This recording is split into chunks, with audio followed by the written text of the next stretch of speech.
Hello YouTube, welcome back to Traveling Area Scanners for Traveling. My name is Tommy Cam. I'm going to talk about the top 4 tips on using a radio scanner inside a metropolitan area, like for instance like a busy airport or like for instance going into like a busy neck of the woods, like for instance the following areas like Jacksonville, Florida, Kansas City, Missouri, Branson, Missouri, and anywhere that has like casinos and stuff. That's where we are going to be talking about today. So I hope you guys are ready for this video because I am. So let's get this video started. So the first area that we are going to be talking about, it is in an area that I feel like that we need to talk about. It's talking about the area where the Grand Canyon National Park is. And I was watching a video yesterday on the Grand Canyon National Park airports, and they got some really interesting radio communication, which I would like to demonstrate some of it now. Sadly, I don't know half of their command codes and stuff, so please be aware. So they got, for instance, like on here, they got the CTAF, which is the Custom Terminal Aircraft Facility System. They got Unicron, which is on the Desert Control, which is Tower Ground. They got Unicron, Automatic Terminal Information System. They also got Grand Canyon Airlines Operations, which use a frequency of 154.440. They also got Flagstaff Putnam Airport, which uses Tower Ground, McAllen Aviation, Automatic Terminal Information System, Phoenix Approach. They also got like a big airport, which I would imagine they use the Riverside Communication, which is Riverside Communication is patched to the San Francisco, California radio system. So where I was at in this area, I think, which is really interesting, because this area only has like they got the Grand Canyon West Airport, which this airport got a couple of interesting radio frequencies on here.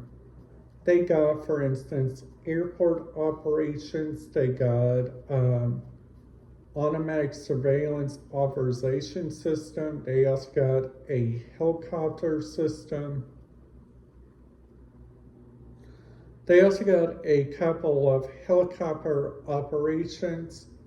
Now the area that I went to, which I thought this airport was really neat by all means, was the Laughlin Bullhead International Airport.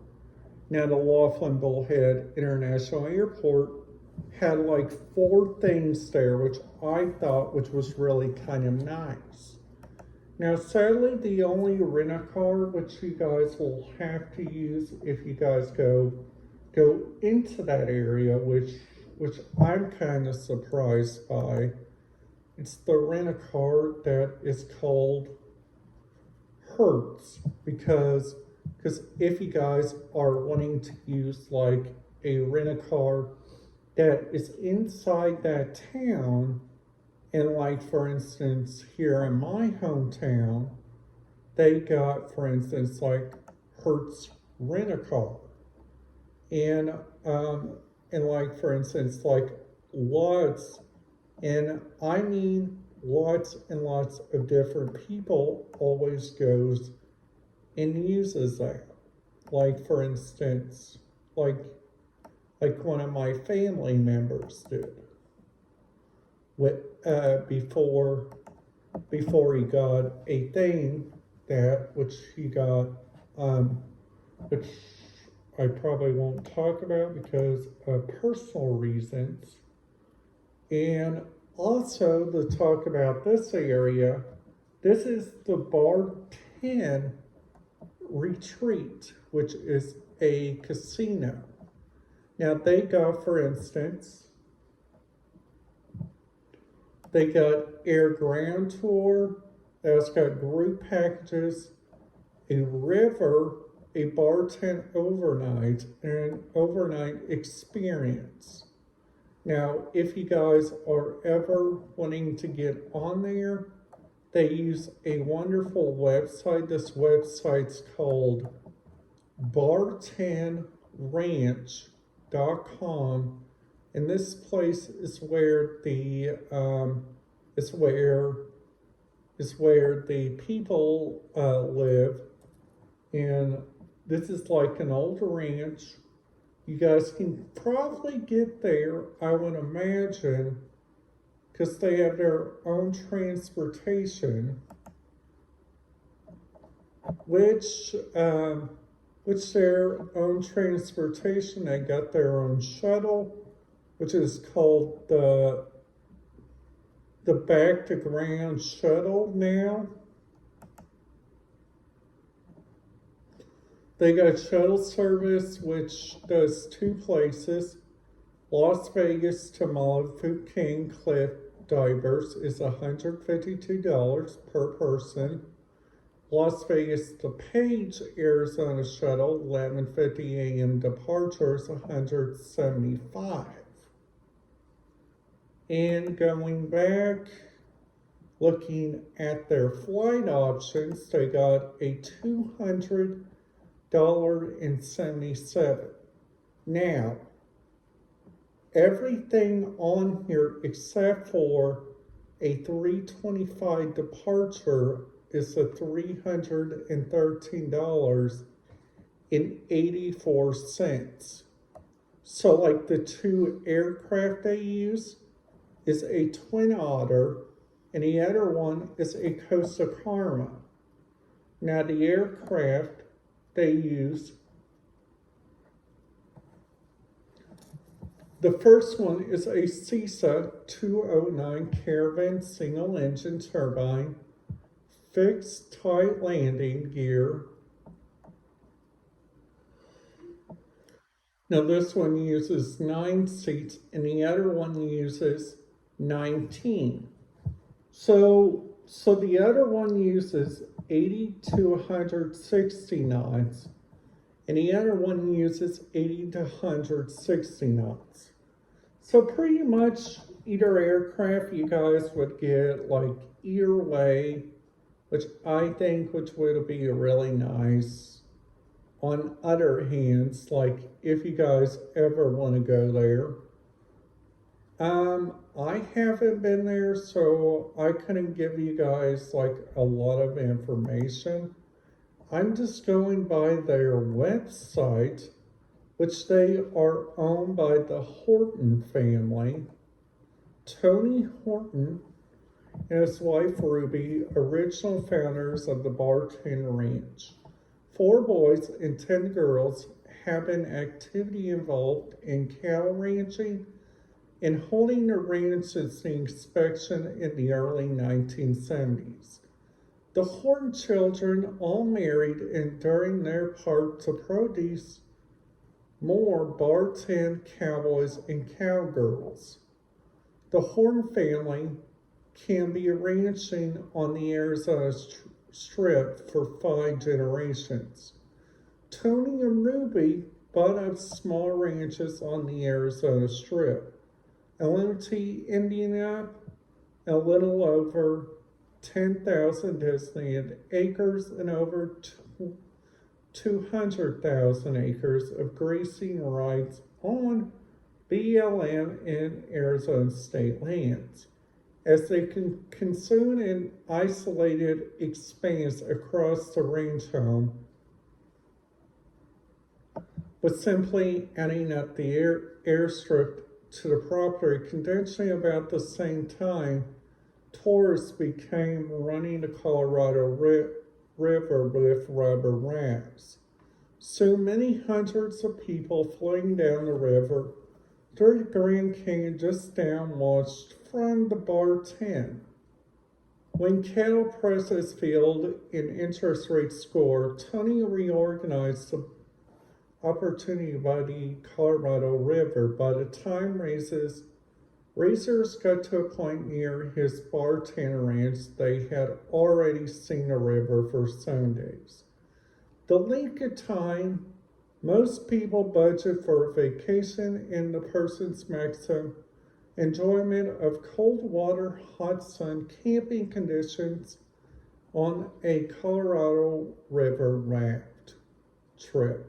Tony offered rafting companies the opportunity to end their trip on a few days early. Just before the climate, Laurel Falls Rapid and uses this airfield to catch flights back to Las Vegas. He quickly organized teams of moles, and his first of his 4 young sons was bringing white, sunburned, ace-struck tourists up the river to his ranch.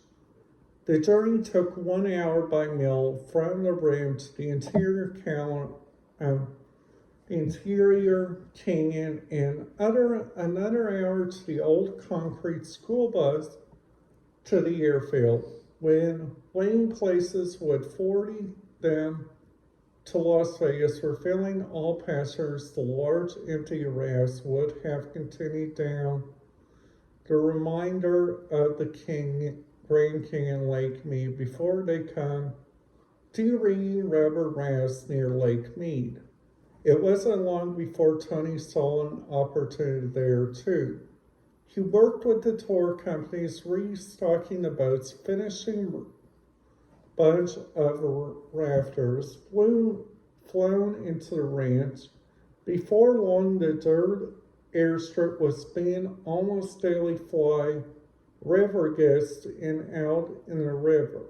The first year in the mid-1990s, the Horn's effort flared just about 125 people, but by 1983 they were seeing 1,000 people per summer. At the point the family decided to lodge, expanded the experience for river runners. Tony and Rue were transported all lumber, brick, windows, and other materials 80 miles of dirt road in a cattle truck. The 6 young children labored alongside mom and dad with never-ending conversation, commitment, and energy. Later than said, the Cumberland wagon provide an additional private sleeping were pleased surprised by their comfort. Popular with guests, and in 1985, the Horn sent meals and a flavor of helicopters quickly sold the members of visitors to the bar tent increased by 6,000 per season. Today we are hosting 12,000 visitors per year. The rafting season, operating April through September, the bar tent is a working cattle range as well as becoming a premier installation destination spot in the area. In addition to river guests, they welcome individuals, families, and groups guests who's treated the delicious country-style buffet meals, which they're all natural grass-fed beef, which you guys can buy from bar10beef.com. The bar 10 crew provide evening entertainment, range activities that include horseback riding, street scooting, hiking, and relaxing ATV rides. Helicopter tours are also available. One thing that never changes is the growth-friendly Western hospitality. Two of their sons, Kelly and Gavin, currently work at bartend business with their families, preserving the bartend heritage for future generations. A loving tribute to Tony Horn. Tony passed away suddenly in October 14, 2005, at the end of the perfect day at a ranch doing what he loves best, riding the horses, breeding cattle, and working with his sons. Tony was a man of vision who truly lived his dream. He'll be remembered futurely by all who knew him. The strong has gentle influence, but the felt for generations. His legacy lives on the Bartend Ranch. Tony's Bullhead fellow retired from being an electrician in Las Vegas, becoming a year-round resident at the Bartend Ranch. He'd never been a handyman and was considered a source for help and engagement. Vanden lived on the ranch, community inspiration to its growth and success. He passed away on April 13, 2008. He's deeply missed and appreciated by his family and all bartend friends. The bartend mission statement is our promise to a unique Western experience in a safe atmosphere and generally Western hospitality. All agendas, activities, and expenses are paid pleasant so as an uplift inspire guests to the following ways. Privilege is a present feeling of readiness and solitude from everyday world. Enjoy the unique beauties of the majestic area. Feel at one with nature, at peace in self. Secludes gentle care and courtesy by the bartend crew. Each guest is an essential part of the bartend family. This I will put this website at the end if you guys would love to see it. By the way, if you, I just wanted to tell everybody about this. If you guys like this video, and if you guys would like me to tell you guys any more about some great travel destinations that I've been looking around at, I would love to show you. If you guys like this video, please make sure you guys give it a big thumbs up. And if you guys are new to the channel, please make sure to hit that subscribe button, ding that notification bell. And I will see you guys back in the next video, and goodbye.